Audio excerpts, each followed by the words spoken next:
மீண்டும் கட்டாயமாகிறது முகக்கவசம். பொது இடங்களில் முகக்கவசம் அணிய வேண்டும் என தமிழக அரசு எச்சரித்துள்ளது. இதை பற்றி முழுமையாக அறிந்து கொள்ள நம்ம சேனலை சப்ஸ்கிரைப் செய்துவிட்டு இந்த வீடியோவை முழுமையாக பாருங்க. கடந்த சில தினங்களாக தமிழகம் முழுவதும் மர்ம காய்ச்சல் அதிகரித்து வருகிறது. இதன் காரணமாக அரசு மற்றும் தனியார் மருத்துவமனைகளில் சிகிச்சை பெற வருவோர் எண்ணிக்கை நாளுக்கு நாள் உயர்ந்து வந்து கொண்டிருக்கிறது.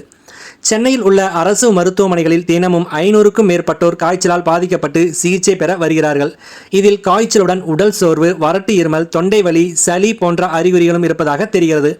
இதற்கு பெரும்பாலும் இன்ஃப்ளூயன்சா வைரஸ் தான் காரணமாக இருப்பதாக மருத்துவர்கள் எச்சரிக்கிறார்கள்.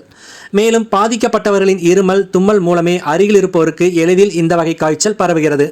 இதன் காரணமாக குழந்தைகள், வயதானவர்கள், கர்ப்பிணி பெண்கள், உடன் நோய் இருப்பவர்கள் பொதுவிடங்களுக்கு செல்லும் பொழுது முகக்கவசம் அணிவது கட்டாயம் என சுகாதாரத்துறை எச்சரித்துள்ளது.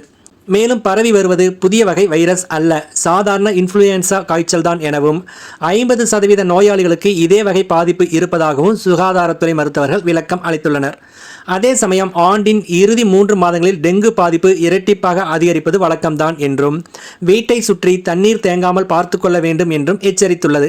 காய்ச்சலுக்கான அறிகுறிகள் தென்பட்டால் உடனே மருத்துவமனைக்கு சென்று சிகிச்சை பெற வேண்டும் என்று அதிகாரிகள் வலியுறுத்தி உள்ளார்கள். எனவே பொதுமக்கள் பொது இடங்களுக்கு செல்லும் பொழுது முகக்கவசம் கட்டாயம் அணியுமாறு கேட்டுக்கொள்கிறோம். நன்றி, வணக்கம்.